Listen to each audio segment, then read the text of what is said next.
My name is Rebecca Stone. I'm 28 years old, and 6 months ago, I learned that love can die in silence long before it ever breaks in half. If you'd asked anyone who knew us, they would have said Austin and I were perfect together. College sweethearts who beat the odds, the kind of couple people toasted to at weddings. But what they didn't see was the slow unraveling, thread by thread, underneath all that harmony. We met in senior year. He was charming in the effortless way that drew people in all soft eyes and messy hair. I was practical, the planner, the listener. Together we felt balanced. I helped him finish his thesis when he almost dropped out. He said I made him want to be better. Back then I believed love was about helping someone become their best self. I didn't realize that sometimes in the process you forget your own. After graduation, we moved into a tiny apartment with crooked floors and one window that jammed every summer. It wasn't much, but it felt like ours. We split groceries, decorated thrift store furniture, and talked about the future. When he lost his first job, I covered the rent. When he said he felt directionless, I built him a schedule printed job listings and told him we'd figure it out. And we did, or at least I thought we did. When his friends suggested he join a new gym to reset, I was thrilled for him. He needed something to lift him out of that fog. At first it worked. He came home glowing, talking about new routines, new goals. And about her Tara, his trainer. She's just helping with form, he said the first time I asked who she was. I didn't question it. Why would I? He'd never given me a reason to doubt him. But weeks turned into months, and I started noticing changes. He'd come home later, shower first thing, and scroll through his phone with a half smile he didn't try to hide. I'd catch faint traces of unfamiliar perfume on his hoodie, floral, expensive, definitely not mine. Still, I rationalized it away. That's what you do when you're scared to see the truth. You build stories that make the discomfort easier to live with. The first real argument came on a Sunday morning. He was getting dressed, wearing cologne he hadn't used in years. Going to the gym again, I asked. Yeah, he said without meeting my eyes. It's been every day this week. I'm finally consistent. Isn't that what you wanted? His tone made me sound like an obstacle instead of a partner. I swallowed the hurt, smiled, and told him to have fun. That's when I noticed love doesn't always leave with a bang. Sometimes it tiptoes out while you're pretending everything's fine. A few nights later, I decided to do something spontaneous, something that might remind us who we were. I booked a table at his favorite restaurant, the one where we celebrated his first job offer years ago. I bought a new dress, even left work early to pick up his favorite wine. I remember humming as I climbed the stairs to our apartment, balancing the wine bottle and takeout bag. The hallway smelled like rain and somebody's laundry detergent. I unlocked the door, quietly planning to surprise him. What I found instead made the world tilt. At first I thought the noises were from the TV, the low rhythm of laughter, the creak of the bed frame. Then I saw them. Tara's hair spilled across our sheets. Austin's back arched above her. Both of them so lost in each other, they didn't even hear me drop the bag. For a moment I froze. It wasn't rage that hit first. It was clarity. Cold, sharp, and almost merciful. All the small doubts I'd buried bloomed into something undeniable. I could have screamed. I could have thrown something. Instead, I just said quietly, Austin. He turned, startled disbelief, flashing into guilt, then defiance. Rebecca, this isn't... Don't I cut him off? Just don't. Tara scrambled to pull the sheet around herself. I should go. Please do, I said, voice trembling but steady enough. Austin stood half-dressed, trying to reach for me. It's not what it looks like. It's exactly what it looks like. There was a beat of silence. Then something ugly flickered in his eyes, the kind of arrogance people use when they're too cowardly to apologize. You've been so focused on responsibility, Rebecca. You plan, you manage, you control. Tara, she makes me feel alive. She's spontaneous. You're safe. Safe. The word landed harder than the betrayal itself. I wanted to say 1,000 things that love isn't supposed to be a thrill ride, that safety isn't a flaw, but none of it would have mattered. I just pointed at the door. Get out. He didn't move. You're really just ending it like this. I'm not ending anything, Austin. You already did. Tara slipped out first, clutching her clothes, avoiding my eyes. Austin followed, muttering something about how I'd driven him away. The door clicked shut behind them. I stood there in silence, surrounded by the faint smell of sweat and cologne and betrayal. That night I didn't cry. I didn't drink. I didn't text my friends or blast sad songs. I sat on the couch until morning light crept through the blinds, staring at nothing. It's strange you think the worst part of heartbreak is the pain. It's not. It's the stillness that follows when you realize the person you trusted most has already been gone for months. You just hadn't caught up yet. As dawn painted the walls pale gold, I whispered to no one, I'm done. It wasn't a declaration of strength. It was exhaustion finally giving itself permission to stop fighting. Tomorrow, I told myself I'll start cleaning up the pieces. But that night, I just sat there learning what it feels like when love ends quietly. By the time the sun rose the next morning, the apartment looked different. The walls that once felt warm now carried echoes. The scent of betrayal doesn't just fade, it lingers in the corners, in the sheets, in the air you breathe. I couldn't stay there much longer, not without doing something. So I called my sister. Natalie, it's over, I said the moment she picked up. My voice was flat, too calm. Rebecca. What happened? He cheated, with someone from his gym. There was a long pause, then her quiet, steady reply. I'm coming over. She showed up 30 minutes later, still in her work clothes, hair barely brushed, eyes full of fire. The first thing she did was pull me into a hug. I didn't realize how much I needed it until I started shaking. Oh, honey, she murmured. He doesn't deserve your tears. I'm not crying, I said, though my voice broke halfway through. Natalie didn't push.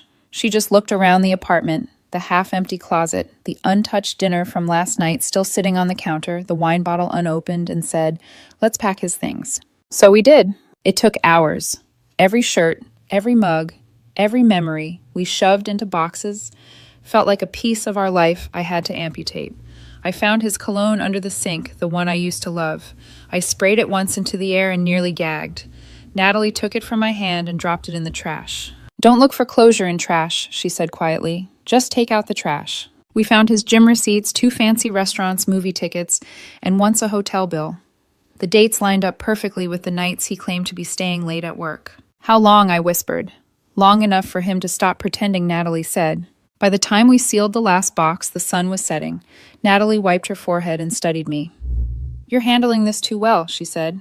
I'd be throwing things. What's the point? I replied. He already took enough from me. I'm not giving him my rage, too.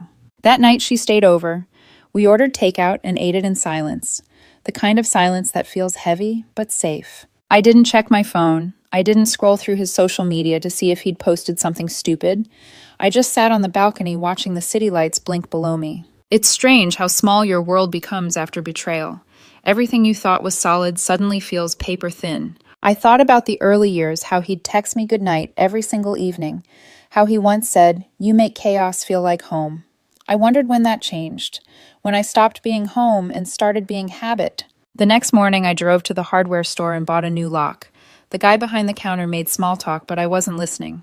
My thoughts were replaying Austin's face, not the one from the night before, but from months earlier when I'd caught him looking bored during dinner, eyes already somewhere else. Maybe that's when he left. The body stays long after the love is gone. That evening, Natalie helped me change the lock. It's symbolic, she said with a grin, twisting the screwdriver. New lock, new life. New life, I echoed. It sounded distant, but I held on to it anyway. When she left, I stood by the window holding his spare key, the one he'd always kept just in case. I placed it on the table, stared at it for a full minute, then opened the window and tossed it into the alley. It hit the pavement with a small metallic clink. That sound, small, sharp, final, felt like freedom. That night, I turned my phone off for the first time in years. I didn't want apologies, explanations, or pity texts. I didn't want to hear, "It's not what it looks like." I just wanted quiet, and I got it. But quiet can be deceptive. It feels peaceful, but it's really just emptiness with better manners. The days that followed blurred together. I woke up, went to work, came home, and stared at the spot where his shoes used to be by the door. Every time I walked past that empty space, it whispered, "You gave everything." He gave excuses. 2 weeks later, I ran into one of his friends at a coffee shop. He looked uncomfortable when he saw me. "Rebecca." "Hey," he said, rubbing the back of his neck. "How are you holding up?" "Fine." I lied. "Look, I don't know if I should say this, but Austin's already posting pictures with Tara at the gym, at bars, everywhere." I smiled a small, tired smile. Then I guess they deserve each other. It wasn't bitterness, it was relief, because that meant I was right to let go. That night, as I sat by the window again, I whispered something new into the quiet. I forgive myself. Not for trusting him, that wasn't a crime, but for staying too long in a love that had already expired. Tomorrow, I decided I'd start rebuilding. Not to prove anything to him, just to remind myself I still could. The first thing I did was rearrange the furniture. It sounds silly, but when your world falls apart, moving a couch feels like taking control again. I dragged the sofa away from the wall, flipped the rug, changed the position of the bookshelf. By the time I was done, my arms ached, but the air felt lighter, different. It wasn't our apartment anymore. It was mine. The days that followed became a quiet routine of healing I didn't plan for. Wake up, run, work, sleep, repeat. But under that repetition, something was shifting. I joined a gym, not his, a different one across town. The first few times, I could barely walk on the treadmill without feeling exposed. I half expected to see him there, smirking, judging, reminding me of what I wasn't. But he never came, and after a while, I realized I wasn't doing it for him at all. I was doing it for the version of myself I'd abandoned. The gym became a metaphor, sweating out what no longer served me. Every drop of sweat felt like another piece of him leaving my system. At work, people started asking questions. "Where's Austin been lately? Are you two still together?" I'd smile politely. "No, we're not." Some people looked shocked. Others pretended not to be curious. But I didn't explain. I owed no one the story of how my life fell apart. Then came the messages. Mutual friends checking in. Rachel, one of Austin's old classmates, texted me, "I heard what happened. Don't let it define you, Rebecca. He's not doing as well as he pretends." I stared at the screen for a long time before typing back, "I'm not pretending either." That night, I sat on my balcony again, the same one where I'd eaten takeout with Natalie, and thought about how quiet healing really is. It doesn't look like a big victory. It looks like cooking dinner for one without crying.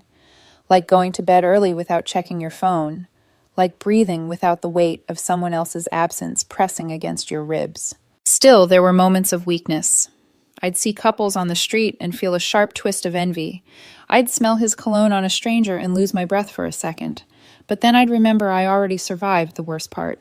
A month after the breakup, I decided to take a weekend trip. Just me. No plans. No one waiting at the other end. I drove to the coast, checked into a small seaside inn, and spent 2 days walking barefoot along the shoreline. There, in the soft rhythm of waves, I realized something profound. He hadn't broken me. He'd just forced me to meet the version of myself that didn't need saving. When I came back home, Natalie noticed the difference immediately. "You look peaceful," she said. "I think I am." "You sure it's not just exhaustion?" she teased. "Maybe both," I said, smiling for the first time in a long while. That night, as we ate dinner, she said something that stuck with me. "You know, Rebecca, some people fall in love with how much you give.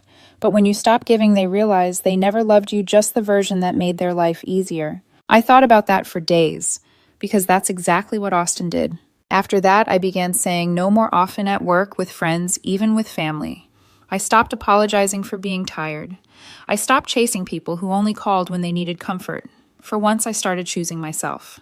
And then just when I began to believe I'd moved past it, life decided to test me. It started with a voice message. Unknown number, 11:47 p.m. "Rebecca, it's me.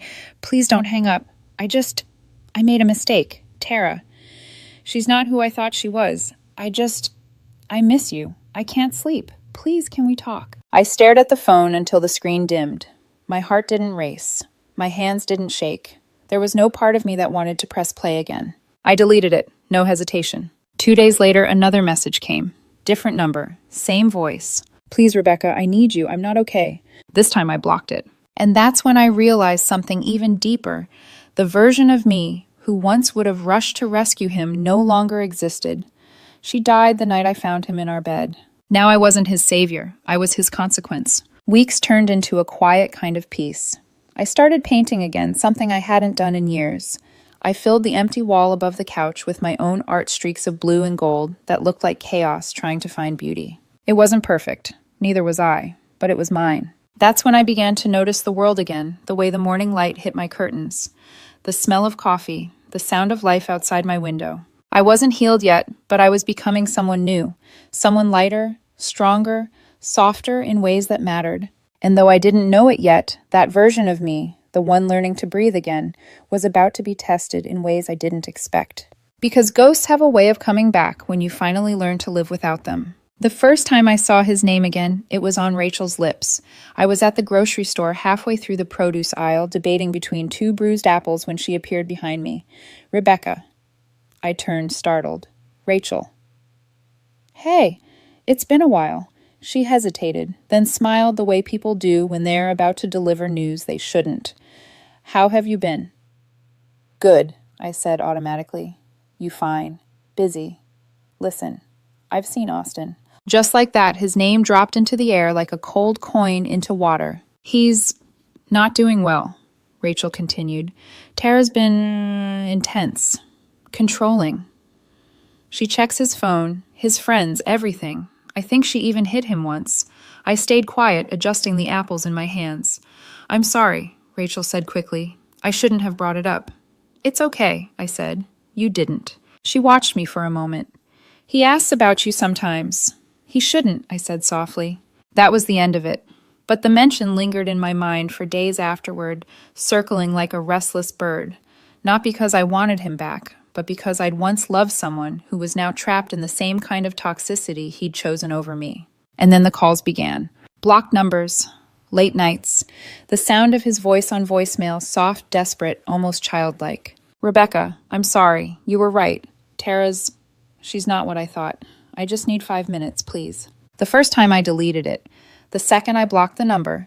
The third I stopped answering unknown calls altogether. But ghosts don't fade just because you close the door. They find cracks to slip through. One afternoon I was at work when reception buzzed me. There's someone here asking for you, they said. Who?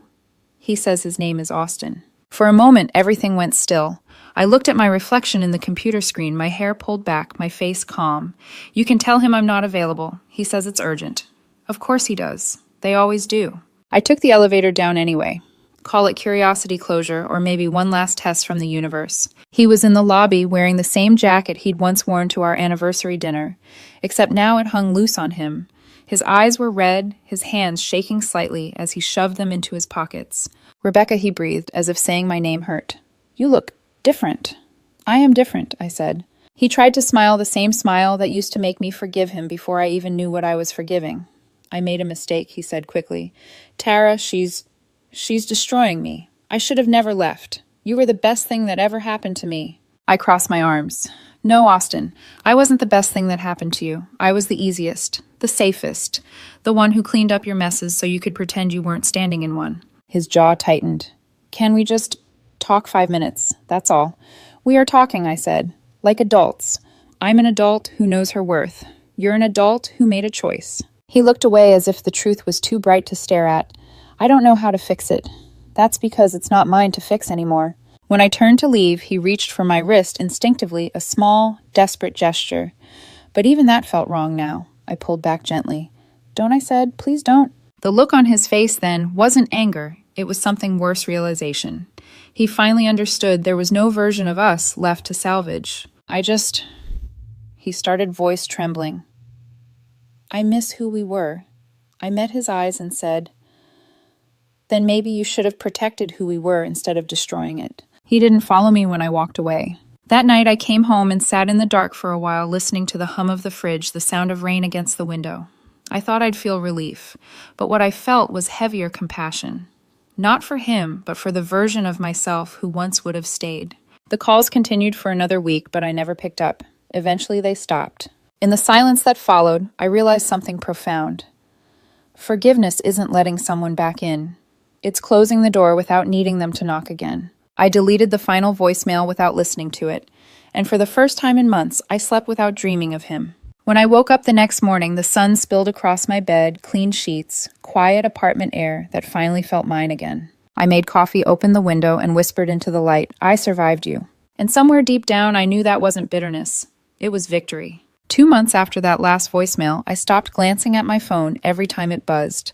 The silence that once felt heavy now felt earned like peace I'd paid for with every sleepless night. I wasn't looking for anything new. I wasn't looking at all. That's probably why I noticed him. It was at a bookstore one Saturday afternoon, the kind of quiet place that smells like old paper and rain. I was crouched in front of the fiction shelf, scanning for a title I'd read about when someone beside me reached for the same book. Sorry, he said, pulling his hand back. You go ahead. I looked up. He had warm eyes and a gentle smile, the kind that doesn't need to prove anything. "It's fine," I said, handing it to him. "You take it." "I was just curious." "Only if we agree to share it," he replied. "I'll read it first, then lend it to you. Book Karma." That was how I met Thomas. It started with a conversation about novels and ended with 2 coffees at the corner cafe. He was easy to talk to, not because he tried hard, but because he didn't try at all. No performance, no carefully curated charm, just quiet confidence. For the first time in a long while, I didn't feel like I had to shrink myself to make someone else comfortable. Over the next few weeks, we kept running into each other at the same cafe at the market once, even at the park where I went running. He joked that I was following him.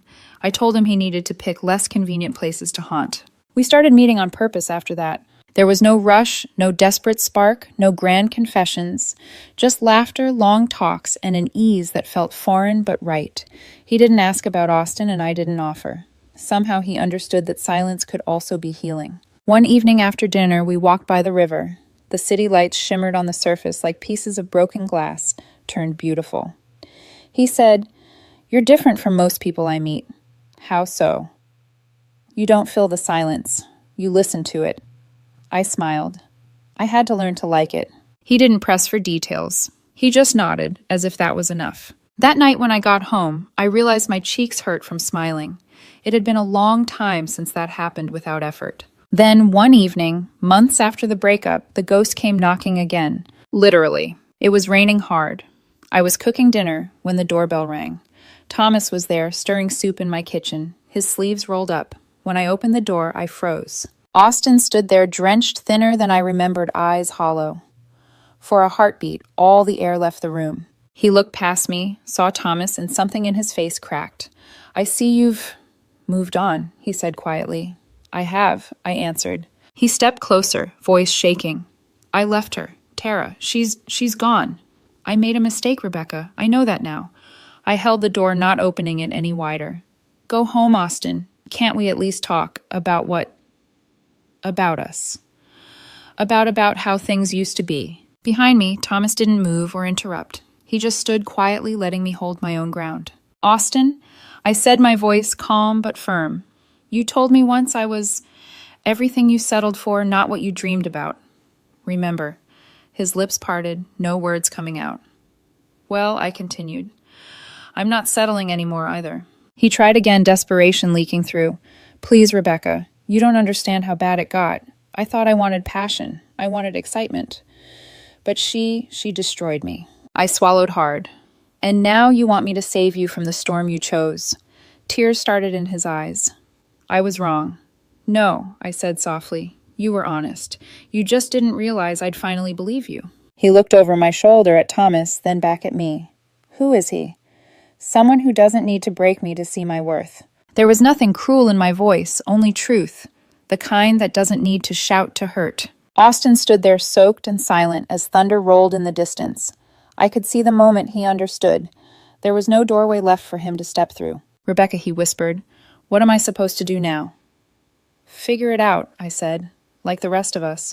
He didn't argue. He just nodded once slowly and turned to leave. When I closed the door, Thomas was still standing there, quiet, respectful.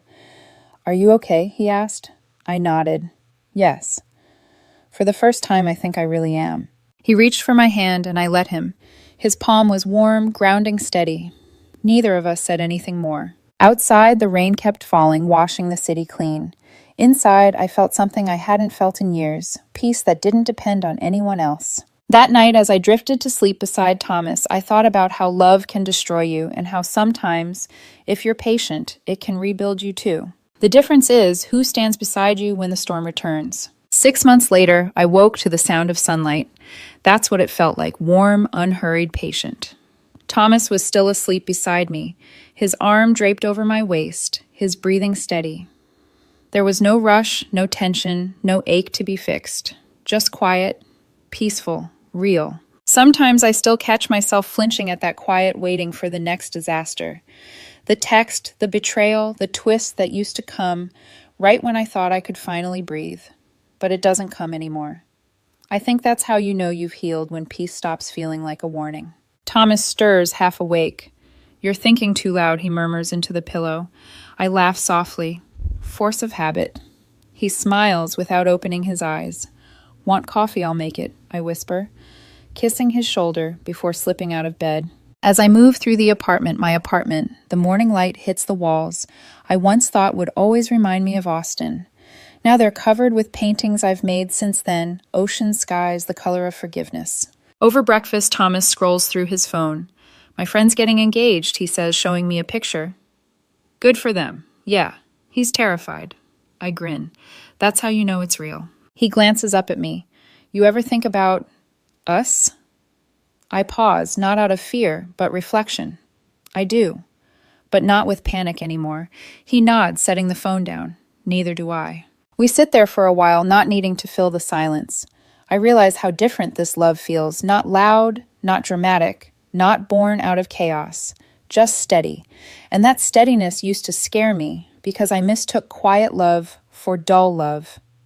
Austin had taught me to crave volatility, to chase validation disguised as passion. But Thomas taught me something else, that safety can be electric too when it's with the right person. After breakfast, I step out to the balcony, the same one I once sat on with tears in my eyes. The city hums below, alive but distant. I sip my coffee and think about the woman I used to be, the one who bent over backward to prove she was worthy, the one who thought love was something to earn, the one who begged for attention from someone who was already gone. She was young, hopeful, and heartbreakingly loyal. I don't hate her. I thank her, because she stayed long enough to teach me how to leave. A few weeks ago, Rachel called. She said Austin had moved back in with his parents. Tara had drained his savings, isolated him from his friends, and when he tried to leave, she became violent. He got out, but not without scars. I didn't ask for details. I didn't wish him well or ill. I just said, I hope he learned something from it. And I meant it, because that's what pain should do, teach, not tether. I'm not writing this for revenge or pity or closure. I'm writing it for the version of myself and for anyone else who thinks being the safe one makes you unworthy of passion. It doesn't. I used to think love had to be loud to be real, that it had to hurt to mean something.